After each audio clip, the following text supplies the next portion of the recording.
자, 요즘 이 사건이 시끄러운데 제가 요약을 좀 해드리겠습니다. 블룸버그 통신에서 지난해 문재인은 유엔에서 북한 최고의 수석 대변인이다 라는 기사를 썼습니다. 그래갖고 나경원 씨가 이번에 이걸 두고 외부에서 김정은 수석 대변인 소리 좀 안 나오게 하라라는 말을 국회 연설에서 했고, 이거를 두고 민주당이 이번에 미친 개처럼 거품을 물고 국가원수 모독이니 뭐니 논란이 됐었다는 거 여러분들도 잘 아실 겁니다. 그러니까 실제로 나경원은 별로 강성 발언을 했던 것도 아니었고 외신에서 정말로 쪽팔리게 이제 한국을 두고 저런 소리가 나오니까 있는 그대로 그런 소리 좀 안 나오게 하라라고 했던 것 뿐이었다는 거죠. 그러니까 민주당에서는 관련 기사를 냈던 외신 기자와 그 외신 기자 개인과 기사 내용에 대해서 공식 성명을 내놓으면서 탄압까지 했고, 이에 외신 기자들이 집단 반발을 하면서 국제뉴스에서도 이번 사실이 이제 크게 알려지면서 대한민국이 국제적 망신을 당했던 사건입니다.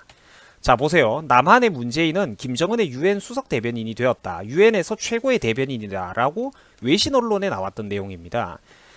그러니까 이제 쪽팔리는 일도 정말 대한민국 입장에선 이렇게 쪽팔리는 일이 없는 겁니다. 근데 민주당 찐따들이 때와 장소를 구분할 줄 알면 뭐 찐따겠습니까? 곧바로 난리 발광 떨면서 개거품을 물고 외신 기자 개인을 지목하면서 이제 탄압을 했죠. 그러니까 한국에서 이런 저급한 정치 수준의 경악한 외국 기자들이 곧바로 국제뉴스에 퍼나르면서 이번 사건이 이렇게 난리가 났고, 더러운 민주당 놈들은 기자를 비판했던 사실에 대해서 이제 오늘 와가지고 이제 미안하다라고 사과 발표를 했습니다.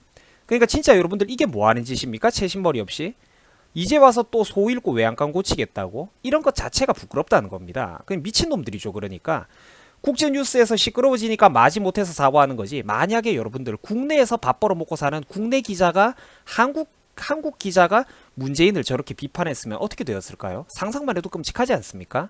그 외신 기자 뒷배라도 있는 사람들이 그랬으니까 일이 이렇게라도 된 거지.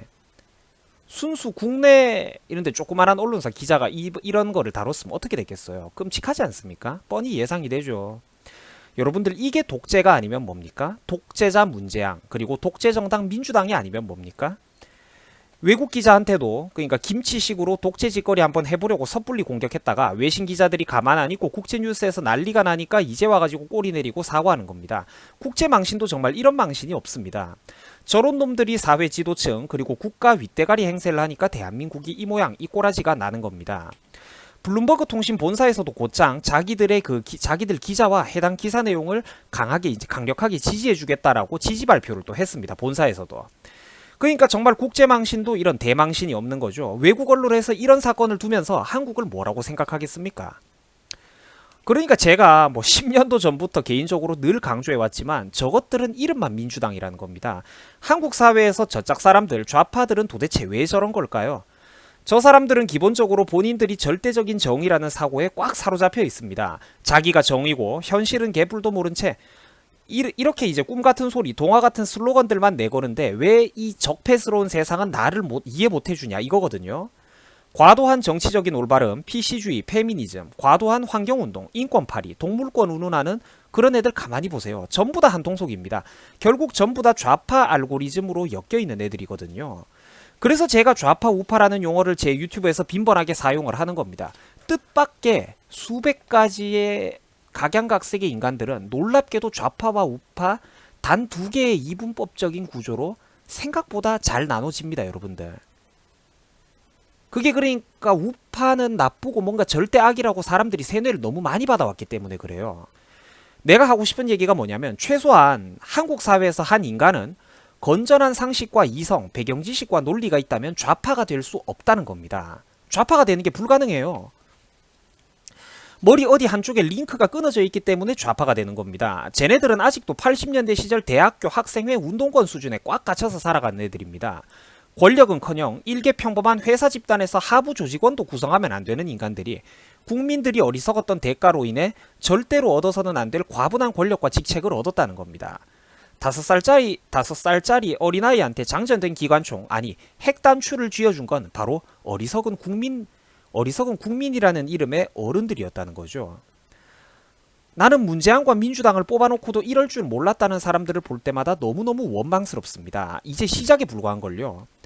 바보 같은 국민들이 앞으로도 정신 못 차리고 기존에 세뇌받았던 선악 이분법적인 구조에 미쳐가지고 내년 총선에서 또 멍청한 짓거리 하면 대한민국 사회가 개박살나는 건 정말로 한순간입니다.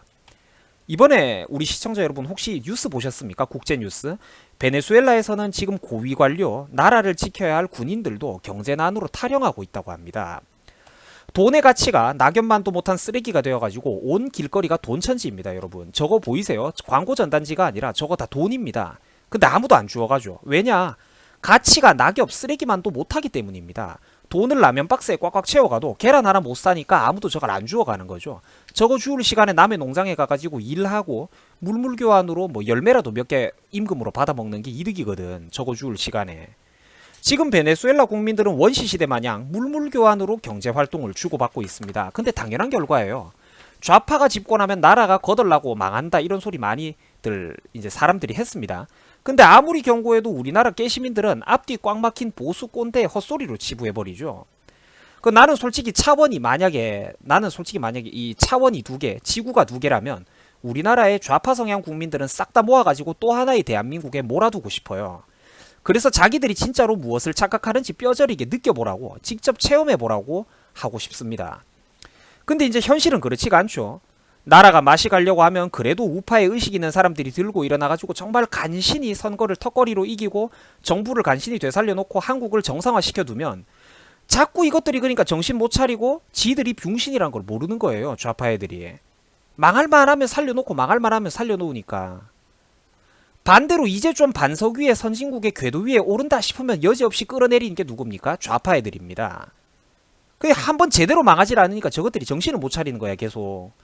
만약에 내년 총선이나 다음 정부, 다음 정권에서 이제 기적적으로 우파적인 인물이 당선돼가지고 간신히 피해를 수습하고 나라를 정상 궤도 위에 복귀시켜둔다고 생각해보세요. 저것들은 자기가 또 옳다고 과거팔이 할 겁니다. 또 과거사 하면서 막 이것저것 민주 이런 거 들먹이겠죠. 반일 들먹이고. 그래서 제가 하는 소리가 우파도 이제는 진짜 좀 강력한 놈이 제대로 소신있게 일하는 게 중요하다고 말을 한 겁니다. 제가 오죽하면 답답해서 제 스스로 나는 뭐 극우가 좋다? 뭐 정말 어쩌면 이제 극우를 추구해야 될지도 모른다 이런 소리까지 내가 왜 하겠습니까? 진짜로 무슨 나치즘 독일의 네오나치 러시아의 스킨헤드처럼 제가 그런 극우를 말하는 게 아니라 한국에 있는 웰빙 우파가 너무나도 나이브하고 나약하고 약해 빠졌으니까 좀 강한 소신을 갖고 우리도 추진력 있는 의식 있는 우파가 되어보자는 거예요.